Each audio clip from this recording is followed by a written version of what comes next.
Hey, you've made it to Spry Space, where people managing social media accounts come for community. This year, our focus is social media for good. Together, we can work to make social media a landscape for healthy online communities to grow. Sound good?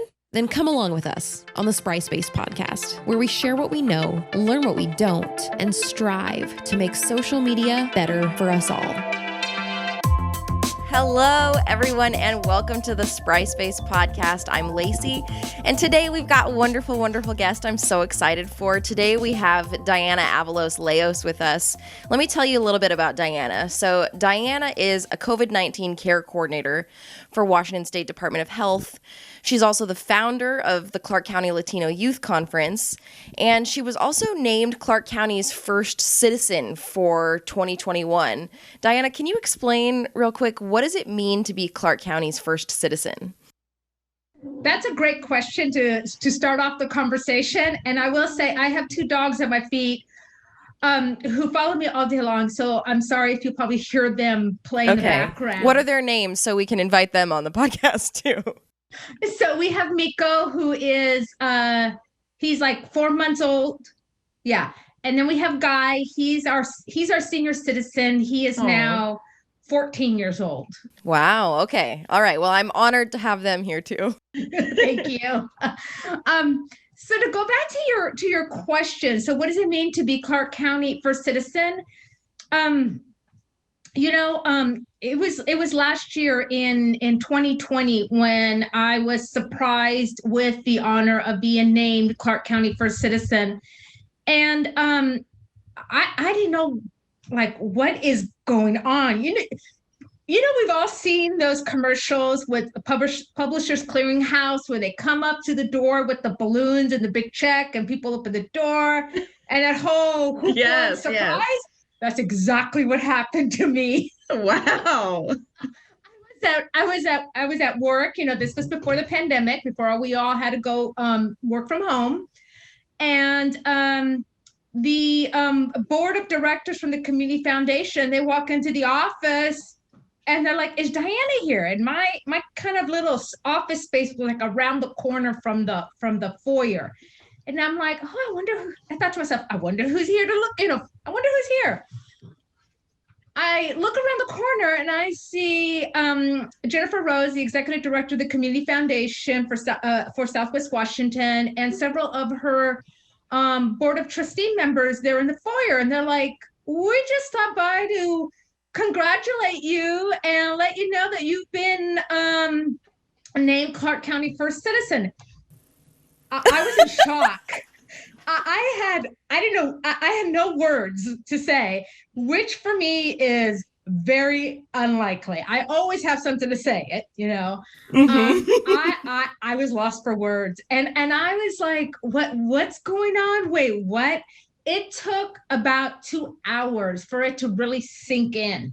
Mm-hmm. Like, what does this mean? And knowing that I was the youngest and the first person of color to be selected as Clark County first citizen, I was like, oh, wow. I was, that's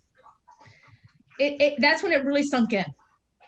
And, I don't know about past recipients. I know for past recipients, it's quite an honor, and certainly it is an honor for me. But I think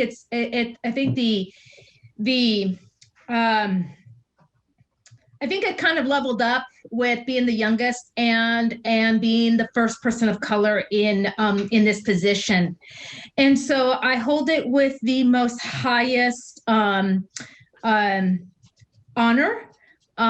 responsibility. Yeah. With these types of recognitions, there is an enormous amount of responsibility comes with it. And so I know that people watch and people listen, mm-hmm. and people are really eagerly ready to support you, but also people are also really at the moment to pounce on, to criticize and bring down whatever you're working on. And so being named Clark County first citizen, I recognize there is not only a responsibility, but a balance that comes with that. Mm-hmm. And it's how do you straddle worlds, meaning professional, personal, dominant culture, so-called dominant culture, and being a Latina, and being a mother, and being a grandmother, and being all these labels that we are, right? Mm-hmm. Being a woman, and realizing there's a balance to that. And so for me, being named Clark County First Citizen is all of that. And then it is to help the next generation of leaders who are already growing in this community to walk along with them and be that support for them and being that mentor and guiding them through whatever it is they want to achieve in life, but always walking hand in hand with them and making sure that they are also in a position where I can help them perpetuate to the next level of success and whatever that is here in this community. So that's what it means to me. Okay, that's perfect. I'm so glad I asked because I didn't know that story about them coming and surprising you. That's so great. Very few people know that story. Before we get into the meat, because you've prepped it pretty well here, I want to ask you, my favorite first question for anybody who comes in is if there's any piece of social media content throughout the last week that has brought you joy. We're so focused here on the idea of social media for good, meaning that, social media is a tool for us to be able to use to find joy, support, community. And so what piece of content have you seen in the last week or so that brought you joy? As a lot of folks know that I adore and cherish any time I can spend with my grandkids, and so so stories about seeing stories on social media, family stories with kids, grandkids, really tug at my heart and bring me joy. So this past week, I saw one of my very dear friends who set the path for advocacy in this community many years before I came to this community. She's now retired, and I love her words of wisdom. And she had posted on social media, on Facebook, she was teaching her, I think she's about 3 or maybe 4-year-old granddaughter, how to make homemade tortillas. Mm-hmm. Getting the masa in the bowl and kneading it and then rolling it up, and what we call in Spanish bolitas, little round dough flour balls. Okay. Teaching her how to press it by hand. And to me that resonated so deeply, it touched my heart, because creating lifetime memories, teaching the next generation a lost art. And also showing the world that we can use social media for the greater good to spread just the love that we have for family and our connections and the importance of being connected. And also her little granddaughter will forever have that image, because it will forever live on social media, of her and her grandma making homemade tortillas. So that brought a lot of joy to me. I was like, oh my gosh, yes, I love this. Oh, that's so good. I love it for family too. It's, sometimes when we get so caught up in the toxicity of what might be happening culturally, we lose for a moment the focus on family that we can have with social media, and how sharing that can really resonate with and connect with people anywhere. Just by sharing something sweet that you're doing with your family, it can really cause a ripple of joy and positivity throughout other people's lives. And that's just wonderful. Yeah. So that was a super cute post that I really enjoyed this week.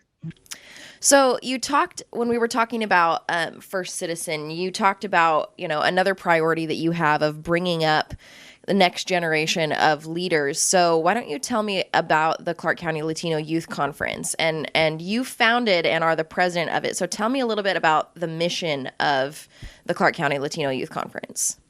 So I'm going to start by telling the why. Why did I start this organization? And so it was back in 2008, during the time that we were all going through a recession. People were losing houses. There was monumental budget cuts left and right across the board in terms of schools and the city and the county.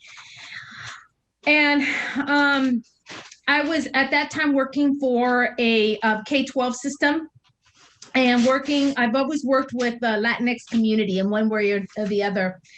And I started to see, because of the recession and budget cuts, that some of the most at-need students needed to access resources beyond high school. And it started very grassroots. There was a handful of people that Diana Perez, which is a dear friend and a colleague of mine who's done a lot of advocacy work here in Southwest and throughout the state. At that time, City Council member Jack Berkman. We had at that time Chris Sutter with Vancouver Police Department, who was the assistant chief, and a few others that I can't remember right now, but we are like, no, let's figure out a way to bring some resources into our students of color here in Clark County. We don't know what this is going to look like. And we held our first annual leadership conference. Now, the leadership conference is no different than many other leadership conferences that maybe many young people have experienced in their lifetime. And we partnered with Clark College at that time, and at that we had about 50 kids who showed up. Okay. Mm-hmm. And the mission basically is to engage, to motivate high school students of color to pursue a post-secondary education or a tech pathway. And over the years, it grew to where our reach went into Portland and the Salem area, and we had high school students coming from those regions. And before the pandemic in 2019, we grew so much that we moved the event to the Washington State University Vancouver campus. And we had close to 400 students from all over the Southwest Washington region, and as far north as Kelso Longview. Wow. So that's the organization. And over the years, we've added programs, mentoring programs, after school, summer programs. We've partnered with a muralist, Rodolfo Serna from Portland. We partnered with the Port of Portland to engage youth in careers, not only airport careers, but law enforcement careers. We partnered with Vancouver Police Department, Clark County Sheriff's Department. I mean, I could just go on and on and on with all the partners that came together to provide students of color access to careers that they've never would have seen themselves in. And then we added this, and then I entered into a friendship first, and then partnership with Dr. Catherine Rodella. She is a professor at Washington State University, Vancouver in the Department of Educational Leadership. And with her leadership, we developed the Southwest Washington Latino Parent Leadership Institute. Wow. So rewarding, such rewarding work, yes? Yes. And then, of course, COVID hit, and that's a whole nother story. That's like the first line of everyone's chapter of 2020. Yes, sadly. I mean, sadly for many reasons, but also, I'm a very optimistic person and always try to look at what were the wins, what were the things that were positive that came out of COVID? And there certainly were some. And not that I'm a Pollyanna by no means, but I always like to focus on, okay, so what are the lessons learned? How did we become better and stronger? How did we grow? How do we develop our resiliency, right? How did we adapt and looking at those things are also looking at these things through that lens, I think is that also definitely for me has been an area of growth. Well, I mean, that optimism and reflection that you have is so strong and so easy to see. I've been grateful to be able to have the opportunity to work together on a couple of projects with you, and just being around you is inspiring. So let's talk about your character attributes for a second. I mean, you are the youngest. I read about the first citizen of Clark County, and what I saw is that most of the time it's retired business men who are giving monetarily, and you're a totally different kind of first citizen. You have built such strong power and influence in the community, and I want to know from your perspective, what do you think you've either done, or what is it about you that has allowed you to gain such power and influence in the community? I never see myself as powerful or influential. I just find that so bizarre. But really? Yeah, I really do. Like, I'm going to start off by sharing just a little bit about who I was as a kid. Okay. I was born in this country.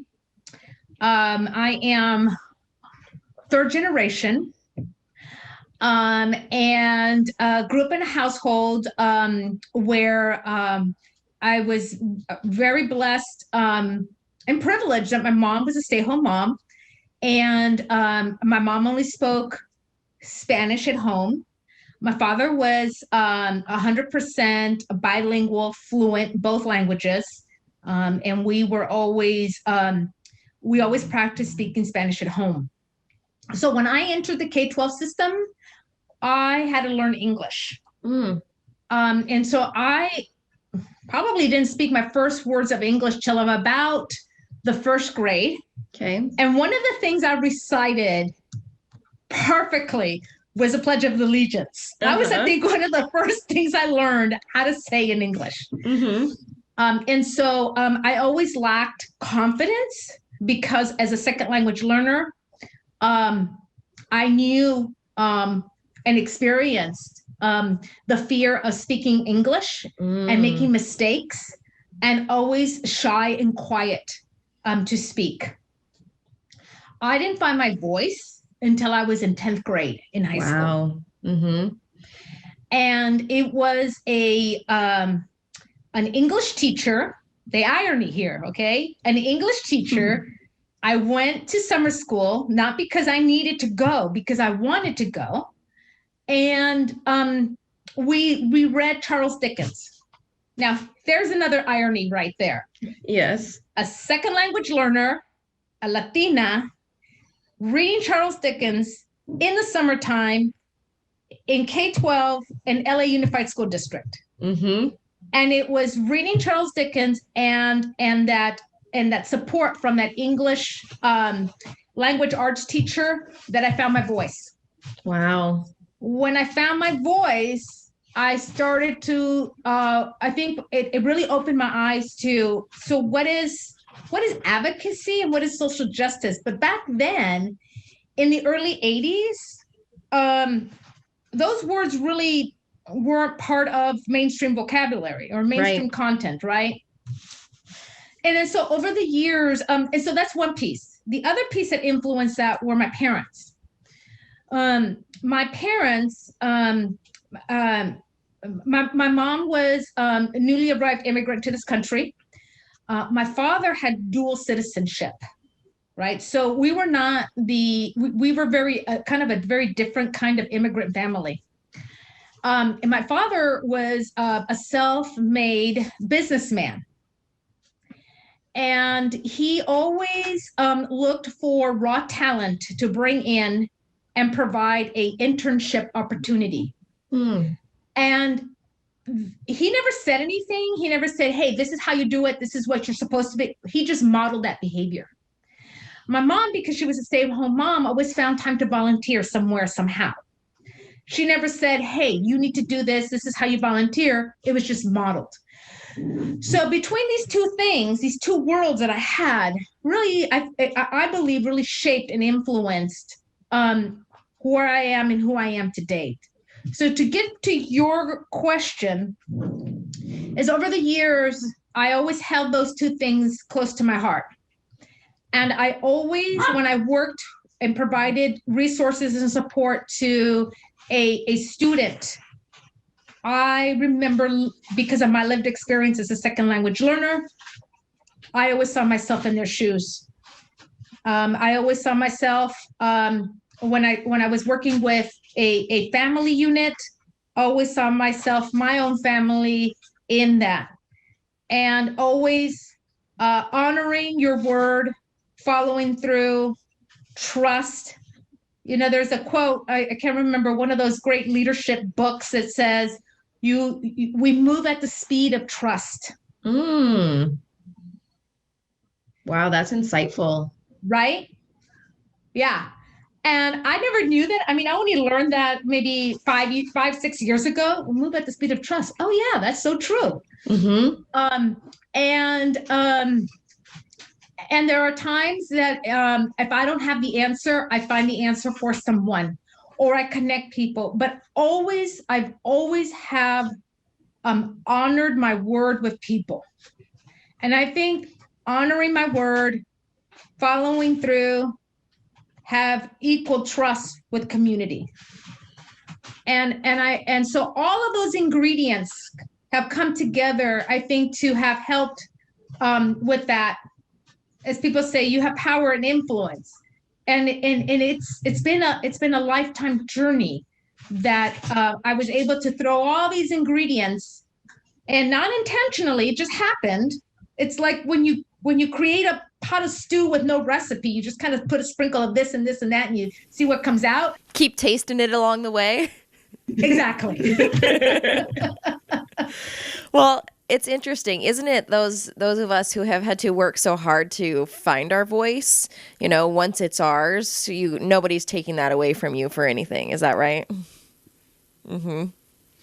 So I want to shift the focus to social media for a minute and talk about the campaigns and initiative that you've been working on with Clark County Latino Youth Conference throughout the last year. So let's talk about that.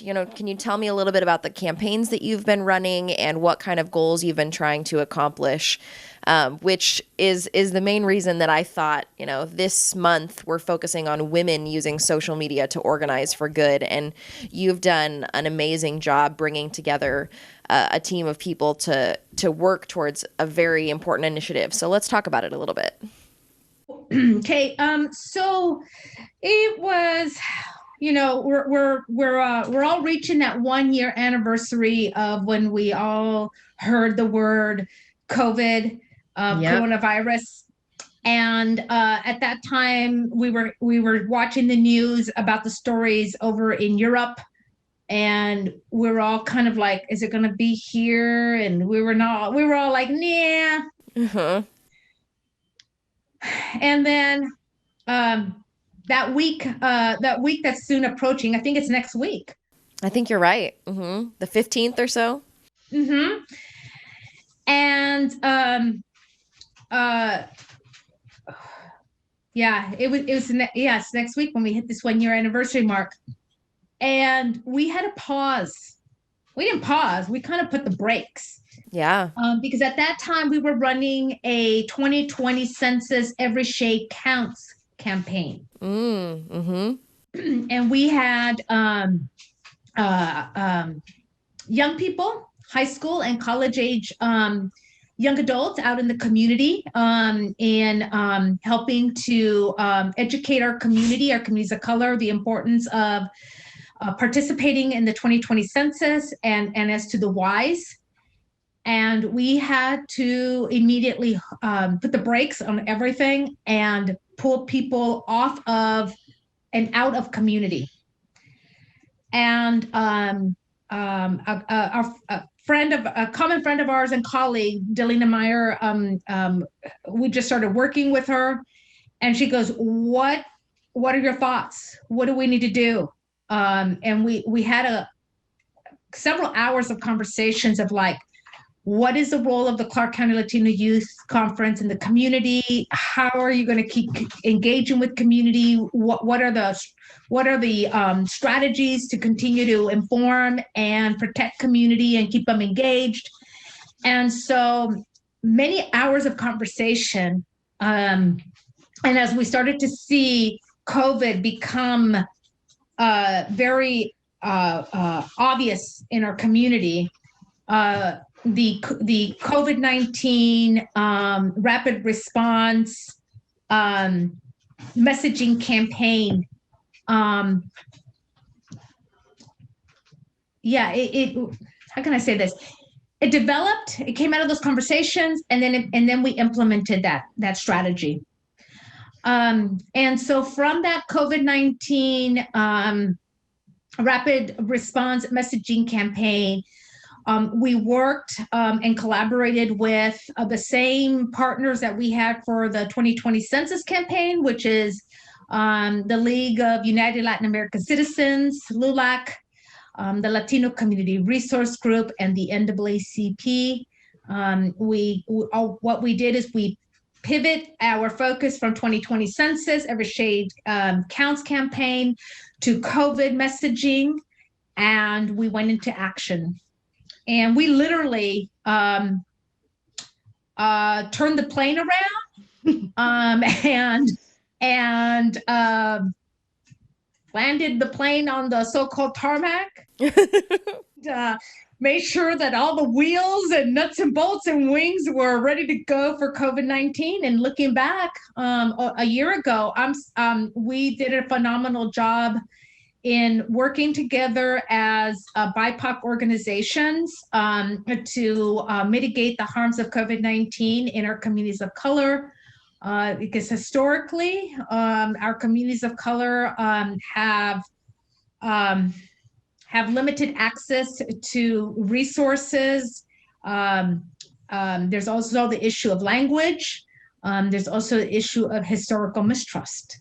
And so if we're moving at the speed of trust, the information's got to come from somewhere that you trust. Wow. Exactly. Mm-hmm. Exactly. And so other organizations started to look at our work, public health, other community service organizations, and started looking at us and wanted to partner with us to get information out into community and inform community about COVID and what it's how to be safe and what are healthy behaviors, and offering suggestions of how to do remote learning. So all of those things, we did over the course of this past year, and because we're still in COVID, and we are now in the phase of folks wanting to seek out to be vaccinated. Now our efforts are shifting to how to help people navigate the complex system of registering for vaccination appointments. There have been so many phases of this. Just you talking about, thinking about the mask mandates, thinking about Latinx-owned businesses who had to, understand exactly what regulations were and be able to flex to comply with those, and, going through the holidays without being able to be next to family. And now to the vaccine, having information coming out from an organization within your community led by Clark County's first citizen, if you will. What better way that you've found to be able to spread information through the community of people who you are responsible for, or have taken a responsibility for, if you will. I love what you talked about earlier, where you talked about the balance but at being first citizen in using your voice and the responsibility to use your voice, And I was trying to think of what was on the other end of that balance. And I wondered if perhaps it was accountability, responsibility and accountability. If you've got the responsibility to use your voice and use the facilities that you have to inform and engage, you also end up being accountable for whatever it is that you choose to say. And from the outside, I feel like all the efforts that you have put in have sincerely blessed the communities that you've been trying to impact. And I've been grateful just to be a part of it, really.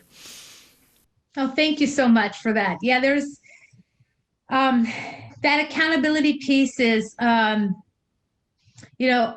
internally for the organization and also externally for community. And then accountability for myself in terms of that balance. It's tough. I'm not gonna lie, it has been really hard. I'll start with balance. Because I find myself now working more in this remote space than ever before in my lifetime. Interesting. Mm-hmm. I am working 70 hours a week, going from one thing to another, and being pulled in so many different directions, where I'm finally got to the place in my space right now where I'm sorry, I don't have capacity anymore. Yeah. And then I've also, my husband has been incredibly supportive. He now understands that I have to work on Saturdays, whether it's just pushing paper here in my home office or being on a Zoom call. But certainly on Sundays, I just shut it all down. Yeah. I don't even really check social media. And any opportunity or window of time that I can find to spend with my grandchildren, I do. And then there's that accountability side of things, what I was just talking about internally and externally, right? Externally, making sure that the information that the organization is sharing and the partnerships that we enter with are credible, are respectful, and are not hurting community. Because who we partner with is also a reflection of our values. Oh, yeah. Mm-hmm. Right? And there have been organizations over in the past that have been wanting to partner with us that I've had to say, no, we can't. Your values are not the same as ours. And so we all have swim lanes. And I say there's a lot of work in community that we can all be, we want to protect our organization and our values and our North Star, but we can't enter a partnership with you, but we understand your work is also important. And then there's the accountability piece of partnering with the right individuals, such as yourself, and Delana Meyer, and our program assistant, Rose Mendoza, and Hilda, who's the interpreter, and Jean Ann, and all of these phenomenal women that we've come together to do this work, right?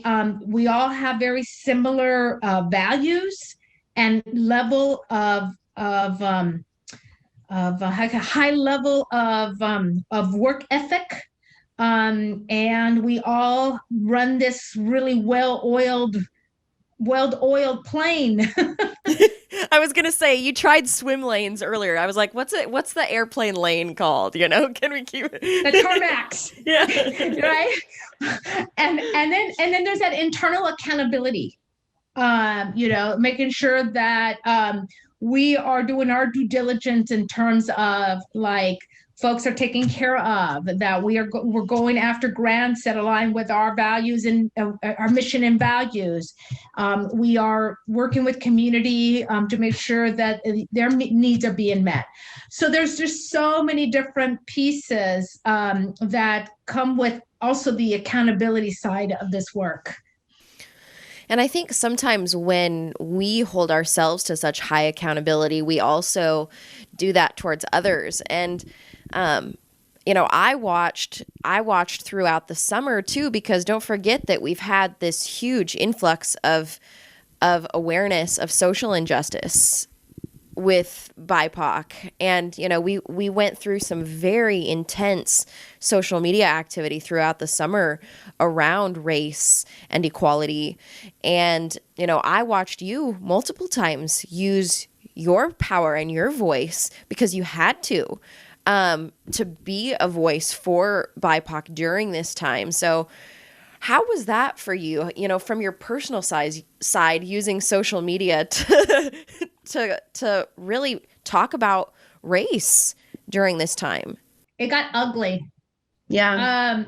It was, I used my voice to address the hate, the injustice, the racism, the discrimination. I mean, all of those isms, right? And I used it on social media and pissed off a lot of people. Mm-hmm. Honestly, still don't care that they're mad. Mm-hmm. Lost a lot of family members because of it, and friends that so-called friends that I've known for 20 some years. And I'm okay with that. I don't lose sleep over that. Mm-hmm. And we have heard and seen that one of the positive things that came out of this is that we know who you are now. We know what your colors are. And there was there were times where I had to kind of step back and away for a little bit, because it did impact my mental health. Yeah. I found myself not mad. I found myself pissed off. Beyond mad. I was so angry because I have children, and my kids. You went to school with them. My oldest daughter, she is half African American, and so two of my grandchildren are a quarter Black, and then I have other grandchildren who are on the other side in terms of ethnicity, Finn, German, Latino. So in my family, we have all of the colors, right? I also have and embrace my family members who are gay, and so for me to use my voice to address all of the hate and the discrimination and race, I had to, because it's my family and it's people that I love and I care about, and yeah, I hate to say this, but I'm going to say this. One of the best things of this whole social justice movement or injustice movement was we know now who you are. And I know how to deal with you. Right. So, and then it created a whole movement for people to find their voice. And then on top of that,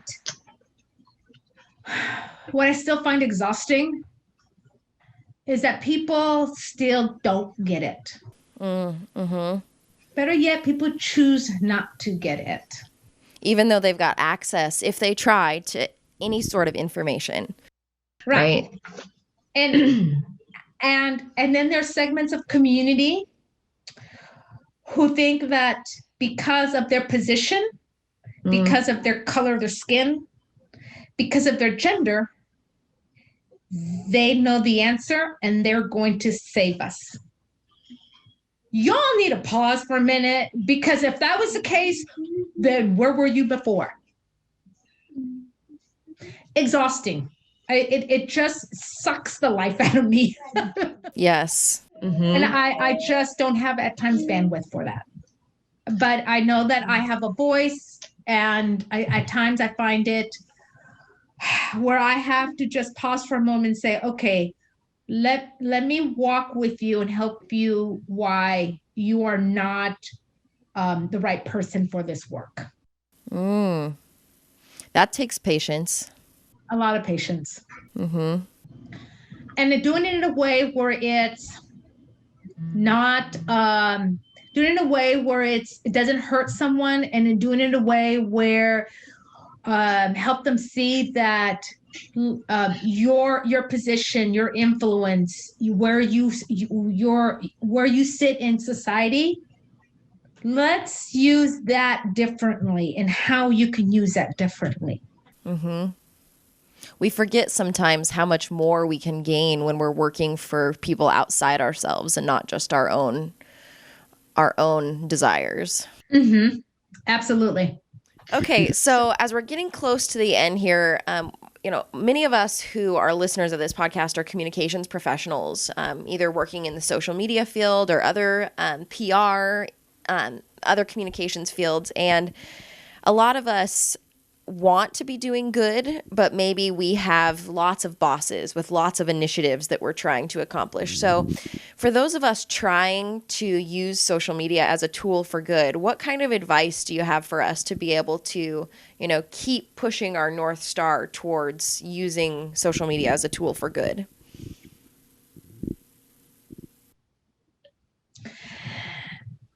I think one of the things that made and continues to make the work that we're doing under the Clark County Latino Youth Conference and the COVID and addressing the social injustices of this past year was having that connection into community and leaning in and learning. I always say, lean and learn into community.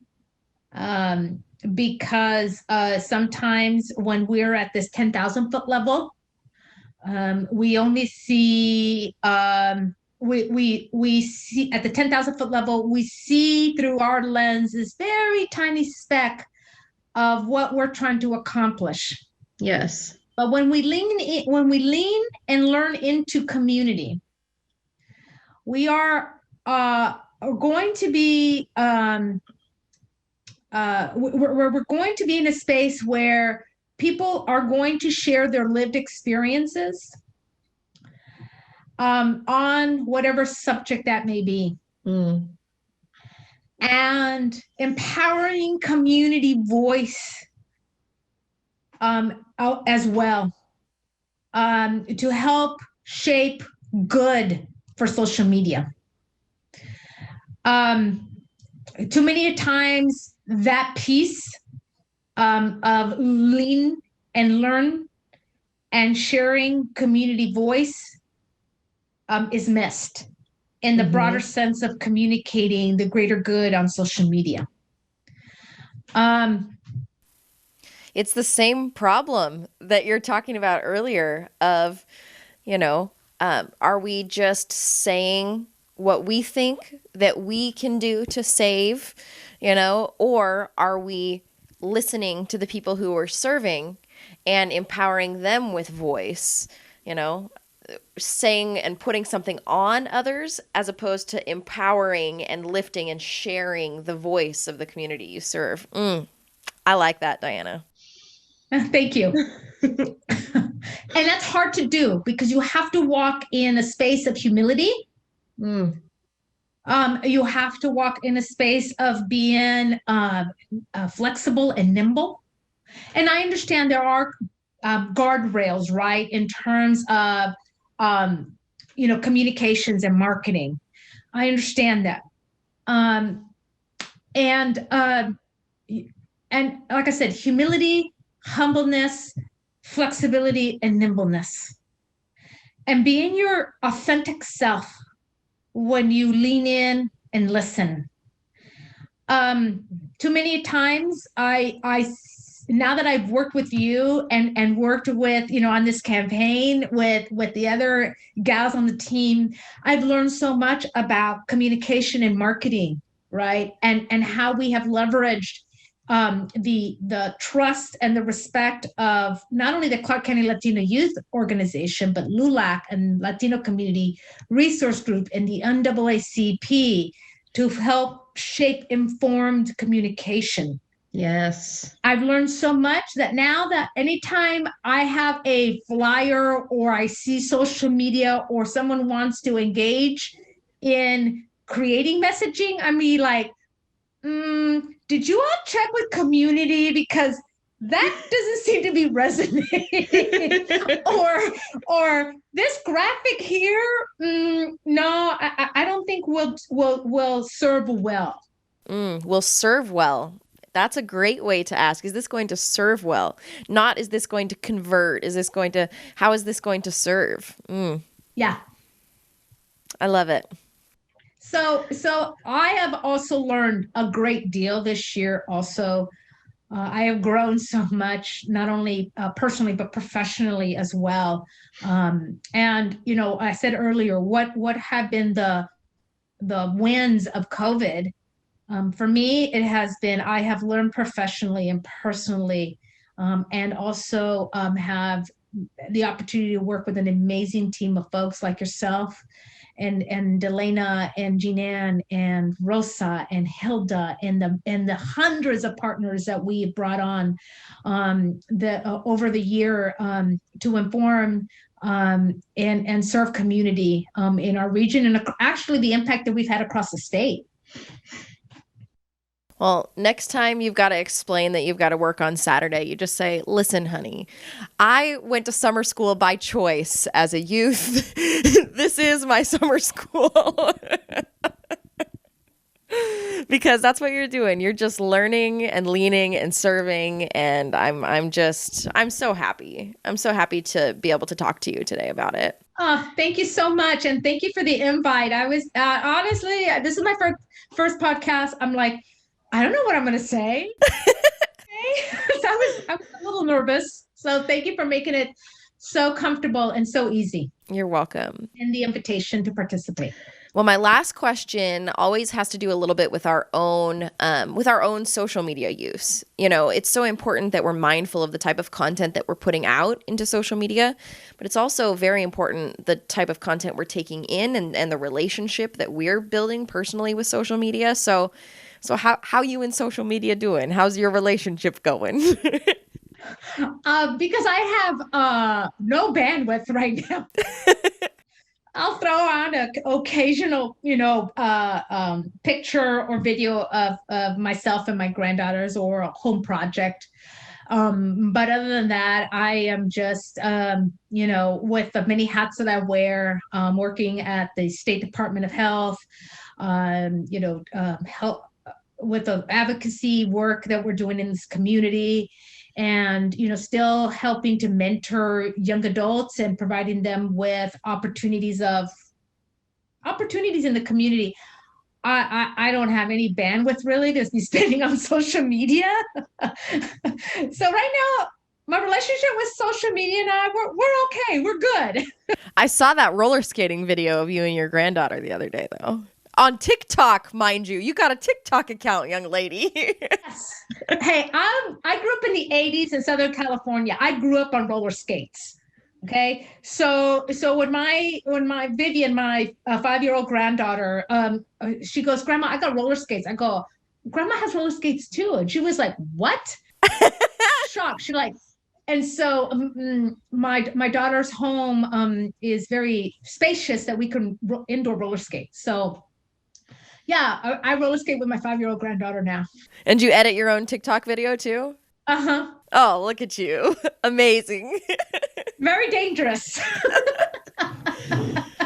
All right. Well, that's all the time that I'll take from you today. I'm so grateful. And if anybody wants to talk more about this, we will be talking about it in our Spry Space Facebook group. So I hope to hear everybody's feedback and just how impressed you are with Diana. That's what I want. That's the comments I want on this content. But thank you so much, Diana, and thank you to those of you coming in to listen, and we will talk to you soon. As always, keep learning. Bye. Thank you. Bye.